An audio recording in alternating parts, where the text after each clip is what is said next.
शिव कथा कह रही है। नंदनाथ 24 घंटे में से 20 घंटा काम कर रहा है, उसको जाने नहीं दिया। तू नहीं जाएगा, काम करेगा क्या? तेरे बत्तल का काम क्या तेरा महादेव कर जाएगा? ताना देने वाले बहुत ताना देते हैं, अपशब्द कहने वाले बहुत अपशब्द कहते हैं। नंदनार को काम पर लगा दिया, जाने नहीं दिया। फिर नंदनार रोने लगा, आंख में आंसू भर गए। सेठ जी के चरण पकड़ लिए, एक बार क्षमा करो, आज के बाद अगर घर में कोई मर भी गया तो मैं छुट्टी नहीं लूंगा, पर मुझे मेरे देवादिदेव महादेव का दर्शन करने के लिए एक बार भेज दो, बस क्षमा चाहता हूं। सेठ जी की पत्नी बड़ी बड़ी विचित्र थी, थोड़ा अगर दया सेठ जी कर भी देते तो पत्नी दया नहीं करने देती, वो बड़ी गुस्से। अब यहाँ पति अगर दया कर भी दे तो पत्नी ने दया नहीं करी। पत्नी बोली एक बात सुन ले, ए नंदनार, मेरी मुख से एक बात सुनकर जा।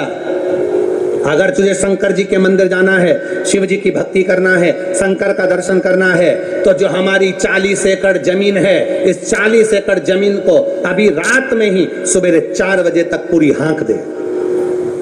40 एकड़ जमीन को पूरी हाँक दे। अब सेठ जी बदुआ मजदूर रखे थे तो बेल को काम नहीं करने देते थे। मजदूर हल लेकर हाँकता था, बेल नहीं चलते थे। तो सेठ जी ने कहा कि जाओ 40 एकड़ जमीन को हाँक लो, 40 एकड़ जमीन को पूरा हाँको, इसके बाद सवेरे 4 बजे के बाद जाना। मजदूर अपने कुटिया में झोपड़े में गया, झोपड़े में जाकर विचार करने लगा, बाबा क्या करूं? मजदूर को नहीं मालूम था कि शंकर से मिलने की तड़प क्या होती है। वो तो बस केवल तड़प रहा था, नंदनार केवल तड़प रहा था शिव से मिलने के लिए। आज रात्रि को नंदनार ने भगवान से मिलने के लिए 2 पात्र में जल भरकर रख लिए। रात्रि को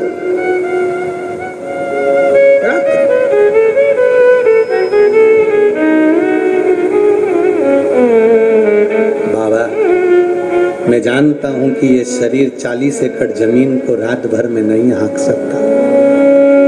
क्या करूं मैं? क्या?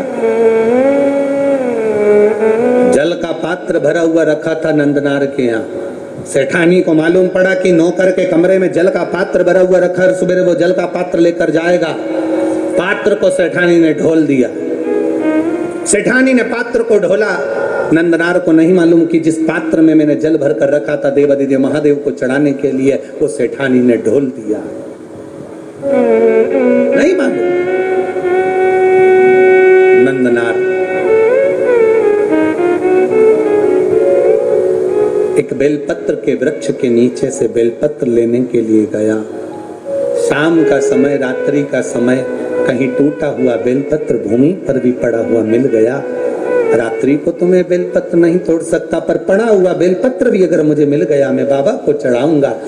खेत की चिंता नहीं, 40 एकड़ खेत अगर ये हाँकेगा तो जा पाएगा।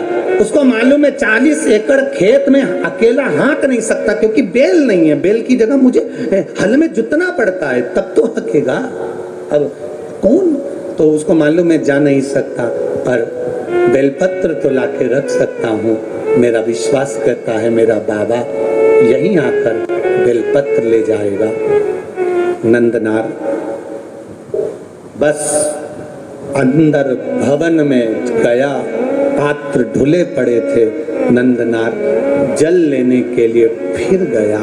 रात्रि नंदनार जब जल लेने के लिए गया, सरोवर के द्वार पर सेठानी ने कुआं बावड़ी के दरवाजे पर द्वारपाल बिठा दिए कि इस बधुआ मजदूर को 1 लोटा पानी नहीं मिलना चाहिए। नंदनार वापिस कमरे में आ गया।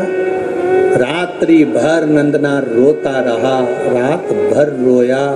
सुबेरे सुबेरे 3:30 बजे 4 बजे रात को पूरे गांव में तहलका मच गया, हल्ला मच गया। लोग नंदनार का जय जय घोष करने लगे। गजब का नंदनार है रे। 40 एकड़ जमीन को नंदनार ने आधी रात को ही हाँक दिया। आधी रात को नंदनार ने 40 एकड़ जमीन को हाँक दिया। नंदनार तो हाथ में 2 पात्र, 2 कलश लेकर, 2 लोटे लेकर नंदनार रात भर एक खंबे से टिके हुए रोते हुए पड़े हुए थे। 40 एकड़ जमीन नंदनार ने हाँक दी। नगर में सूचना गई, सेठानी को सूचना गई, सेठ को सूचना गई। दोनों बाहर निकल कर आए। 40 एकड़ जमीन हकी हुई थी, उसमें बीज बोया हुआ था। सारे नगर के लोग आकर नंदनार को गले लगा कर कहते हैं, नंदनार तूने ये 40 एकड़ जमीन को एक रात में कैसे हाँक दिया? नंदनार की आंख में जल भरा था। देखा तो दोनों लोटे जल से भरे थे। नंदनार ने कहा, ये मैंने नहीं हाँकी, ये लोटा जिसने भरा है उसी।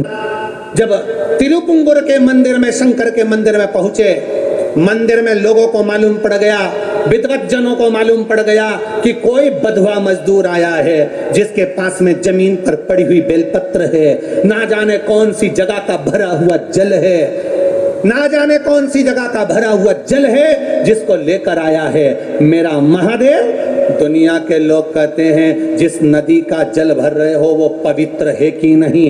याद रखना, दिल में पवित्रता का भाव होगा तो जिस नदी का जल भरोगे वो गंगा जल हो जाएगा। तुम्हारा भाव शुद्ध होना चाहिए, तुम्हारा मन शुद्ध होना चाहिए। जिसकी निगाह में गंदगी भरी होती है, जिसकी दृष्टि में गंदगी भरी होती है, उसको चारों तरफ गंदा नजर आता है। और जिसके दिल में गंगा और पवित्रता भरी होती है, उसे साधारण सा खड्डे का जल भी गंगा जल बन जाता है, उसके लिए जल बनता है। महाराज वो जल विद्वत जनों को लगा ना जाने कहां का जल भर कर लाया है। जमीन पर से उठाई हुई बेलपत्र लेकर आया है। उन्होंने शंकर भगवान के मंदिर के सामने जाकर सारे विद्वत जन, सारे दर्शनार्थी सामने खड़े कर दिए कि वो आने वाले बधुआ मजदूर को शंकर का दर्शन नहीं होना चाहिए।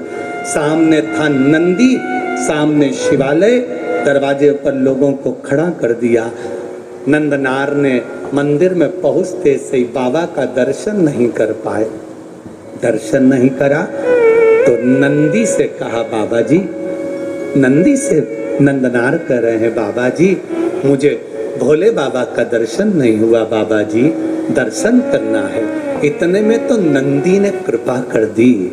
तिरुपुंगुर के मंदिर में कुंतलों बड़ा नंदी, पत्थर का, पाषाण का। आप अंदाजा लगाएंगे तिरुपुंगुर के मंदिर का, अगर कभी जाके दर्शन करेंगे तो ये जो संगीत वाले बैठे हैं इनका मंच आधा कर दो। इतना बड़ा नंदी और ऊंचाई लगभग आप अंदाजा लगाएंगे कि कैमरे मेमरे वाले जितने खड़े हैं टेबल पे, इनको भी 1.5 और बड़ा कर दो। इतना बड़ा नंदी तिरुपुंगुर के मंदिर में है। जब नंदनार ने कहा, मुझे भोले का दर्शन नहीं हुआ, बेलपत्र कावड़ का जल लाया हूँ। नंदी ने कहा, चिंता मत करो, मैं सरक जाता हूँ, मेरी जगह पर तुम खड़े हो जाओ। और नंदी हट गया। भारत की भूमि का वो मंदिर तिरुपुंगुर का, तमिलनाडु का वो मंदिर जहां आज भी शंकर भगवान के शिवलिंग के सामने से नंदी, नंदनार के लिए पत्थर का मंदिर खसक गया था। और शंकर जी मंदिर से बाहर आकर कावड़ के जल को अपने ऊपर चढ़वा रहे थे। वो तिरुपुंगुर का मंदिर था, वो शिव का मंदिर। सहजता का है।